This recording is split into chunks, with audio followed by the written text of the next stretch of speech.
अगर मैं यहां से नेक्स्ट करूं जी, नेक्स्ट जी, ये पेयर्ड अनपेयर्ड आपको सारे दिखा रहे होंगे, आप नेक्स्ट स्लाइड करेंगे। आप ये देखेंगे कि आपके पास यहाँ पर वही बॉन्ड जो मैं आपके साथ अभी डिस्कस कर रहा था कि आप यहाँ पे देख सकते हो कि आपको पूरा एक कर्वेचर नजर आ रहा है। और जब कभी आप कर्वेचर की बात करते हो तो हमारे पास सर्विकल रीजन मौजूद होता है, थोरेसिक रीजन मौजूद होता है, हमारे पास लंबर रीजन एग्जिस्ट करता है, फिर उसके अलावा पेल्विक रीजन मौजूद होता है। तो इनकी बोन्स मैंने आपके साथ बेटे यहाँ पे शेयर की है कि आपके पास वो बोन्स जो कि सर्विकल रीजन में है वो 7 है, जो आपके थोरेसिक रीजन में पाई जाती हैं वो 12 हैं, जो मेरे बेटे हमारे लंबर रीजन में पाई जाती हैं वो आपके पास 5 बोन्स हैं। ये सैक्रम की बोन्स हैं जिनको कलेक्टिवली हम याद कर रहे हैं, और ये कॉक्सिक्स की 4 वर्टिब्री हैं जो कि कलेक्टिवली एक वर्टिब्री बना रही है, एक बोन बना रही है, सॉरी। तो हम कहते हैं आपके पास यहाँ पे 4 कर्वेचर होते हैं, लेकिन नंबर ऑफ बोन्स 26 होती हैं, नंबर ऑफ वर्टिब्रीज 33 होते हैं। So this is how it is completed. हमने कहा जी नेक्स्ट करेंगे, तो आपके पास यहाँ पे रिब केज आ जाएगा। बेटे रिब केज के ऊपर भी थोड़ा सा गौर कीजिए, तो आपके पास जो 7 रिब्स आपको शुरू में नजर आ रही हैं वो सारी की सारी 7 रिब्स डायरेक्टली स्टर्नम के ऊपर अटैच हैं। 3 रिब्स आपके पास, 3 पेयर ऑफ रिब्स आपके पास ऐसे हैं जो डायरेक्टली अटैच नहीं होते हैं, बल्कि ये आपके पास इंटरकोस्टल आर्चेस के साथ अटैच है। और हम लोग ये कहते हैं कि भाई ये वाले जो आपके पास रिब्स हैं ये ट्रू रिब्स नहीं है, दीज आर फॉल्स रिब्स। यानी 7 रिब्स जो डायरेक्टली अटैच हैं they are considered as true ribs. आपके पास रेस्ट ऑफ अदर जो रिब्स मौजूद होते हैं उनको हम लोग फॉल्स रिब्स कहते हैं। और वो रिब्स जो कि आपके पास अटैच ही नहीं होते हैं वो फॉल्स तो होते ही हैं, लेकिन बेटे असल में वो फ्लोटिंग रिब्स कंसिडर किए जाते हैं। नेक्स्ट, ये देखिए बेटे 4 लिम्ब की बोन्स है, और मैं आपको 4 लिम्ब्स के अंदर अगर आप बात करोगे तो आपको यहाँ पर बहुत क्लियर जो है वो स्कैपुला की यानी शोल्डर ब्लेड की बोन नजर आ रही है। और ये शोल्डर ब्लेड की जो बोन है ये यहाँ पर एक ग्लाइडिंग प्रोवाइड करती है आपके ह्यूमरस को। So humerus can freely move over that. और यहाँ पर एक वो बोन है जो कि कॉलर साइड के ऊपर आपके पास मौजूद है, तो वो कॉलर साइड की बोन को हम लोग कॉलर बोन भी कहते हैं, क्लेविकल भी कहते हैं, ब्यूटी बोन भी कहते हैं। इसको हम लोग बेटे की बोन भी कहते हैं क्योंकि ये की शेप की बोन होती है, और गालबन इस वजह से ये की का वर्ड भी हम इसके लिए यूज कर रहे होते हैं। सो हम लोग ये कहते हैं कि जनाब आपके पास ये जो मौजूद बोन है ये क्लेविकल की बोन और आपके पास स्कैपुला की ये गर्डल बनाती हैं। और ये जो आपके पास पेक्टोरल गर्डल बनता है पूरे का पूरा, ये पेक्टोरल गर्डल के साथ 4 लिम्स अटैच होते हैं। 4 लिम्स में एक आपके पास ह्यूमरस की बोन है, humerus goes to radius ulna. और आप देखें रेडियस की बोन कौन सी होती है, जहां पर आपका थंब मौजूद है वो रेडियस की बोन है, ठीक है, जहां पे थंब है वो रेडियस बोन है, साथ में अल्ना की बोन है। अगर आप देखोगे तो ये हाथ यूं उल्टा करके यहाँ पे दिखाया गया आपके आपके सामने। और आप देखोगे कलाई की जो रिस्ट बोन्स होती हैं इनको यहाँ पे मल्टी स्टेज जॉइंट होता है, इनको हम लोग कार्पल्स का नाम देते हैं। हथेली की पाम की जो बोन्स होती हैं इनको हम लोग मेटाकार्पल्स का नाम देते हैं। और फिर यहाँ पर फ्लंजीज पाई जाती हैं। तो हम कहते हैं यहाँ पे जॉइंट कौन से हैं, हमने कहा भाई वो जॉइंट जो आपका ये साइनोवियल जॉइंट्स होंगे सारे जो हम डिस्कस कर रहे होंगे यहाँ पर। तो हमने कहा भाई यहाँ पर वो जॉइंट जो कि आपके पास बन रहा है शोल्डर के साथ ह्यूमरस का, ये बॉल एंड सॉकेट जॉइंट है। और वो जॉइंट जो आपका ह्यूमरस और रेडियो अल्ना का बन रहा है इसको हम लोग हिंज जॉइंट का नाम देते हैं। और जब कभी आप यहाँ पर आते हो तो ये आपके पास मल्टी स्टेज जॉइंट होते हैं। और अगर मजीद आप देखो तो ये सेडल जॉइंट जो है वो थंब के साथ लोकेट करता है।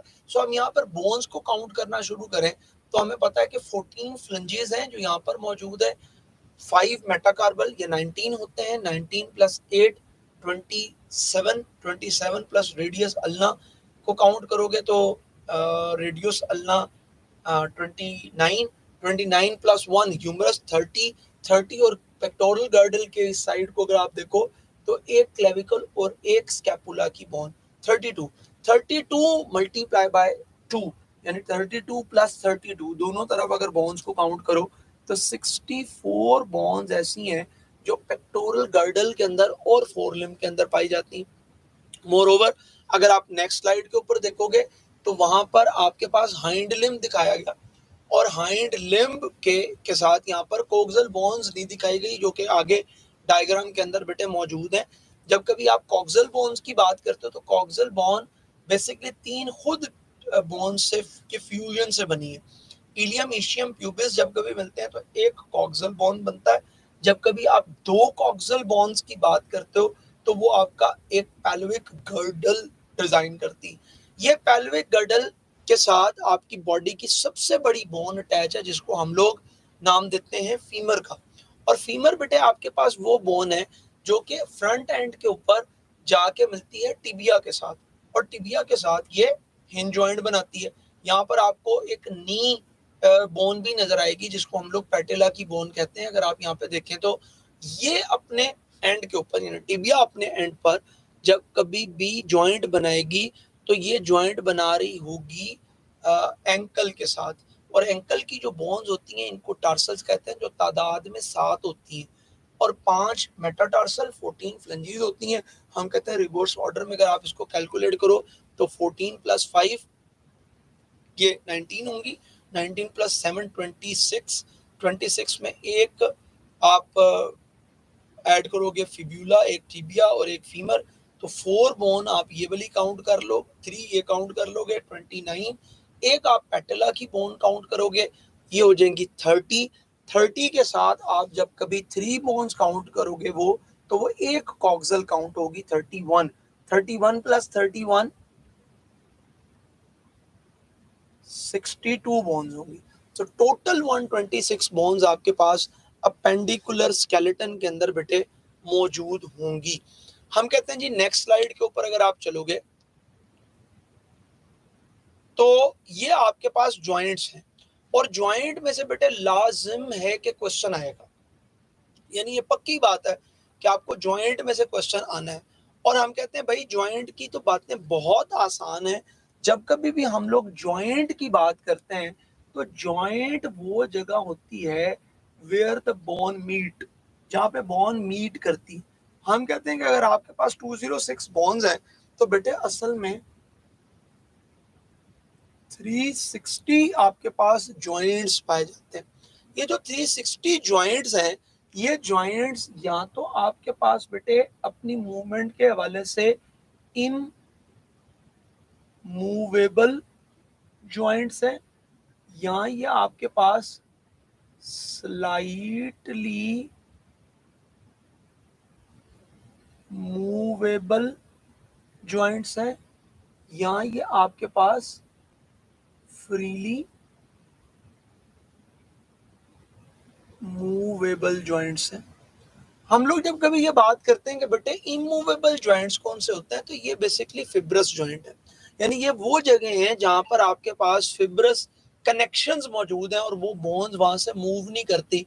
इनको हम लोग फिब्रस इमूवेबल जॉइंट्स का नाम देते हैं। ये यूजुअली अगर आप देखेंगे तो ये आपको स्कल के अंदर मिल रहे होंगे, और भी चीजें मैं आपको अगली डायग्राम के अंदर दिखा रहा हूँ, तो आप ये देख लें। अगर आप यहाँ पर देख सकते हो तो ये आपके पास सिन आर्थरोसिस, यानी जिनको हम लोग फिक्स जॉइंट्स की बात करते हैं, तो स्कल के अंदर ये वाले जॉइंट्स मौजूद हैं, या गम्फोसिस जो गम्स के साथ आपके पास टीथ के जॉइंट्स हैं, ये फिब्रस जॉइंट होते हैं।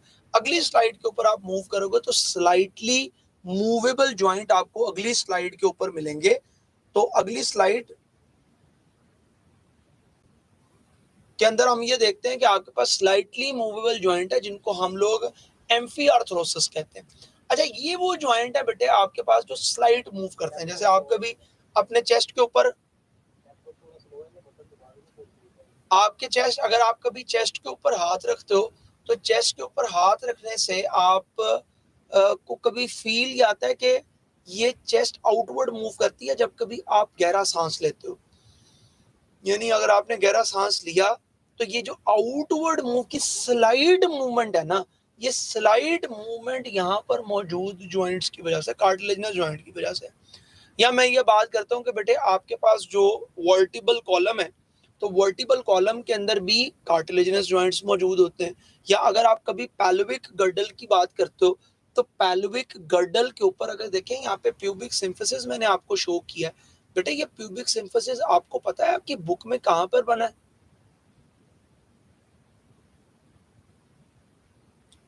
कोई स्टूडेंट जो है वो ये बता दे कि पेल्विक ये कहां पर बना है प्यूबिक सिम्फिसिस?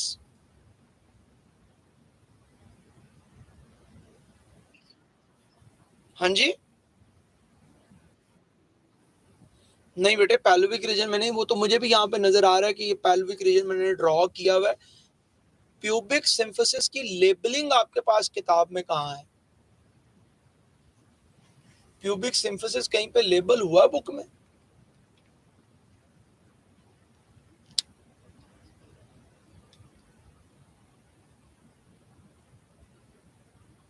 जरा मेल रिप्रोडक्टिव सिस्टम की अगर आप डायग्राम निकाल के देखें तो बेटे आपको ये पता चलेगा कि मेल रिप्रोडक्टिव सिस्टम के अंदर उसने ये मेंशन किया है कि वहां पे प्यूबिक सिम्फिसिस है। ये प्यूबिक सिम्फिसिस की क्या जरूरत थी भाई? हमें यहाँ पर तो कोई मूवमेंट नहीं होती। Why this pubic symphysis is present? यानी ये जो प्यूबिक बोन है इसको कार्टिलेज क्यों दिया?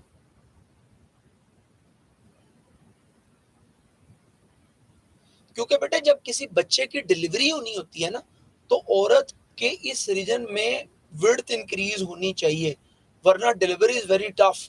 हाँ मतलब जो आपके पास विजाइनल पोर होता है वो इतना बड़ा तो नहीं होता कि इतने बड़े साइज के बच्चे को वहां से रिलीज कर सके। सो इस वजह से हम लोग ये बात पढ़ रहे होते हैं कि वो जहाँ पर सर्विक्स को डायलेट होना है और वहां पर हेड फिक्स होना है, उसके लिए बहुत जरूरी है कि यहाँ पर कोई कार्टिलेजिनस स्ट्रक्चर मौजूद हो। इसी वजह से वहां पर प्यूबिक सिम्फिसिस मौजूद होता है और ये ऑक्सीटोसिन का सेंसिटिव है। It becomes slightly more softer during the time of birth of the baby. तो इस वजह से हम ये बात पढ़ रहे होते हैं। अगली तो ये स्लाइटली मूवेबल है, मतलब ये ऐसा नहीं होगा कि हमेशा ये मूव करेगा। जब कभी हम लोग बात करते हैं ना बेटे आपके पास फ्रीली मूवेबल जॉइंट्स की, तो फ्रीली मूवेबल जॉइंट्स आपके पास बेटे वो जॉइंट है जिनको साइनोवियल जॉइंट्स का नाम देते हैं। और ये फ्रीली मूवेबल जॉइंट आपके पास ये बाजुओं के अंदर, लिम्स के अंदर जितने भी जॉइंट आपके पास मौजूद है ये सारे फ्रीली मूवेबल हैं। और हम ये बात पढ़ते हैं इनमें तीन बहुत इंपॉर्टेंट जॉइंट जिनकी हम लोग डिस्कशन करेंगे कि आपके पास या तो ये जॉइंट मौजूद होते हैं आपके बॉल एंड सॉकेट जॉइंट जो कि ह्यूमरस के बन रहे हैं आपके पेक्टोरल गर्डल के साथ, या फीमर के बन रहे हैं पेल्विक गर्डल के साथ, या मेरे बेटे ये आपके पास, और यहाँ पर अगर मैं कहूँ कि मसल की अरेंजमेंट क्या है तो आप कहोगे कि ये परपेंडिकुलर फॉर्म के अंदर मसल अटैच है। जब कभी हम लोग बात पढ़ेंगे कि रेडियस अल्ना और ह्यूमरस के साथ कौन से जॉइंट पाए जाते हैं तो हम कहते हैं ये वाले जो जॉइंट आपके पास मौजूद होते हैं ये वो जॉइंट्स हैं, ये वो जॉइंट हैं जिनको हम हिंज जॉइंट का नाम देते हैं। ये 180 डिग्री तक मैक्सिमम रोटेट कर सकते हैं और रोटेट करने से मुराद है कि ये एक्सटेंड हो सकते हैं, इससे ज्यादा एक्सटेंड नहीं होते। जब कभी आप पिवट जॉइंट की बात करते हो तो बेटा रेडियस और अल्ना, अगर आप दरमियान वाली पिक्चर को गौर से देख सकते हो तो यहाँ पे रेडियस और अल्ना दिखाया गया जो रोटेट करते हैं। और मोर ओवर आपने कभी गर्दन रोटेट की होगी, आप जब कभी अपनी गर्दन को दाएं से बाएं घुमाते हैं तो बेटा आप असल में यहाँ पर भी एक पिवट जॉइंट का यूज करते हैं। ये पेपर में 2013 के अंदर पिवट जॉइंट के हवाले से पूछा गया सवाल है कि जो रोटेशनल मूवमेंट्स हैं वो पिवट की वजह से होती हैं। पिछले साल ये क्वेश्चन आया कि आपके पास हिंज जॉइंट कहाँ पे पाया जाता है, तो भाई हमें बड़ी सीधी सी बात है ह्यूमरस, रेडियस और अल्ना के दरमियान में हिंज जॉइंट मौजूद होते हैं। और जब कभी भी आपके पास बेटे साइनोवियल जॉइंट बन रहे होते हैं, अगर आप इस डायग्राम में देखो तो आपको यहाँ पर साइनोवियल कैविटी नजर आती है, हाँ जहाँ पे साइनोवियल फ्लूइड मौजूद होते हैं। या आप कभी ये देखते हो कि आपके पास साइड के ऊपर मेम्ब्रेन पाई जाती है जिसको साइनोवियल मेम्ब्रेन का नाम देते हैं, और उससे बाहर आपके पास फिब्रस कैप्सूल बनते हैं जो फिर मॉडिफाइड केस के अंदर कन्वर्ट हो जाते हैं लिगामेंट के अंदर, जो सॉफ्ट नेचर का है, जो आपको इलास्टिक है, जो आपको मोटिलिटी प्रोवाइड करता है। यहाँ से आगे हम लोग आर्थराइटिस की बात करेंगे। और arthritis basically inflammation of joint है। ये पहले डिजीज आपके पास यहाँ पे शामिल थी, अब नहीं है। ये क्रोनिक आर्थराइटिस आपके सामने लिखे हैं कि जब कभी बेटे आपके पास खुदा ना खास्ता आर्थराइटिस का सामना करना पड़ता है तो आपको नॉर्मल हिंज जॉइंट एक जगह पे दिखाया गया है कि ये एक हेल्दी जॉइंट है। जब कभी आपके पास बोन के ऊपर वेट ज्यादा आता है तो ये कार्टिलेज एक दूसरे से घिसना शुरू हो जाते हैं। जब कभी ये कार्टिलेज एक दूसरे के ऊपर रब करते हैं तो कार्टिलेज मेरे बेटे रप्चर होना शुरू हो जाता है। कार्टिलेज की रप्चरिंग की वजह से फिर अल्टीमेटली बोन्स रप्चर होती हैं, और जब कभी मेरे बेटे बोन्स रप्चर होंगी तो बोन्स के रप्चर होने की वजह से यहाँ पर इन्फ्लेमेशन होगी, और इन्फ्लेमेशन ऑफ बोन्स को at the end of joints हम लोगों ने इनको नाम दिया आर्थराइटिस का। ठीक है, ये रिमोटॉइड आर्थराइटिस ऑटोइम्यून केसेस के हो सकते हैं, या ये आर्थराइटिस आपके पास ऑस्टियोआर्थराइटिस के केस के हो सकती हैं, या ये गाउट के केस के आर्थराइटिस हो सकते हैं। तो बेटे आज के दिन में हम लोगों ने 3 चीज़ों को कवर किया। एक हम लोगों ने कवर किया कि जॉइंट्स क्या होते हैं, एक आपके पास हमने ये कवर किया कि ये कार्टिलेज और बोन में क्या डिफरेंस होता है, एक हम लोगों ने ये कवर किया कि आपके पास स्केलेटन किस तरीके से एसोसिएट करता है। और नेक्स्ट लेक्चर के अंदर बेटे जब कभी हम आ रहे होंगे तो इंशाल्लाह हम लोग पढ़ेंगे portion of complete muscle portion को डिस्कस करेंगे और उसके एमसीक्यूज को शेयर करेंगे। हम लोग ये बात पढ़ रहे होते हैं कि जब कभी आप बात करोगे, जब कभी हम लोग बात कर रहे होंगे एसटीडीज की, जैसे बच्चे ने कहा था कि वो एक टॉपिक हमारा रह गया था, तो जब कभी एसटीडीज की बात करते हो तो बेटे एसटीडीज आपके पास 2 तरह की है। सेक्सुअली ट्रांसमिटेड डिजीजेस 2 तरह की हैं, या तो ये बैक्टीरियल है या ये वायरल है। हाँ, अगर मैं सवाल आपसे बेटे ये पूछूं कि कौन सी एसटीडी आपके पास ऐसी है जिसको हम एंटीबायोटिक से ट्रीट कर सकते हैं,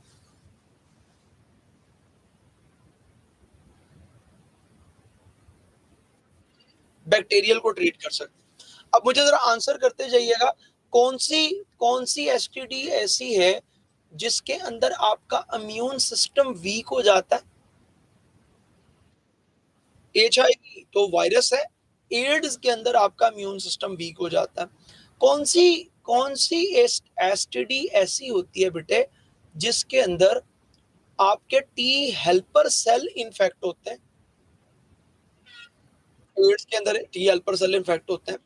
अच्छा, अगर मैं कहूं कि बेटे कौन सी एसटीडी ऐसी है जिसमें आपके पास जेनिटल सोरनेस होती है, जेनिटलियल ऑर्गन्स पे जलन होगी? जेनिटल हर्पीज के अंदर सोरनेस होती है। याद रखिएगा, ये सबसे इंपॉर्टेंट लाइन है जो हम जेनिटल हर्पीज में से पढ़ते हैं। हम कहते हैं कि आपके पास जेनिटल हर्पीज वो डिजीज है जो कि टाइप 2 की वजह से होती है। अगर टाइप 1 की वजह से हो तो वो इतने ज्यादा सीवियर इन्फेक्शंस नहीं होते हैं। अच्छा, बैक्टीरियल एसटीडीज की तरफ मूव करें तो मैं ये कहता हूं कि एक कौन सी एसटीडीज बैक्टीरिया में ऐसी है जो यूरिनोजेनिटल डक्ट की डिजीज है?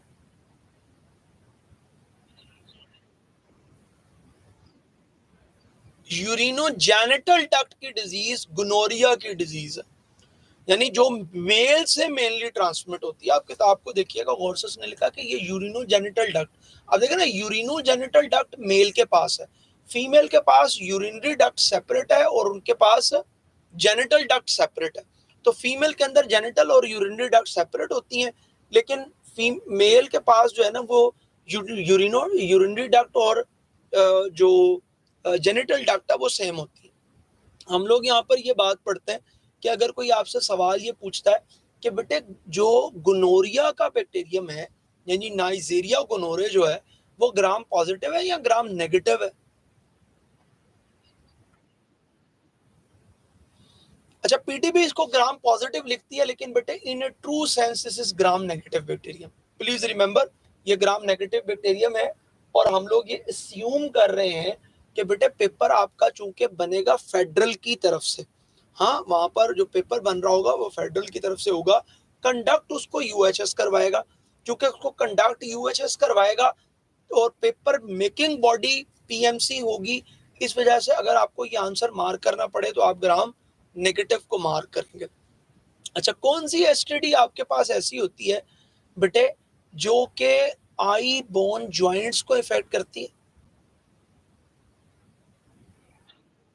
हाँ जी, सिफिलिस का प्रॉब्लम ऐसा है जो ट्रिपोनीमा पैलिडम की वजह से होता है, और ये 3 स्टेजेस में होता है। प्राइमरीली ये स्किन को इफेक्ट करता है, स्किन के बाद ये ब्लड में प्रोपागेट कर जाते हैं, और ब्लड के बाद ये फिर बॉडी ऑर्गन्स को, हार्ट को और आईज को, बोन्स को, जॉइंट्स को इफेक्ट करते हैं।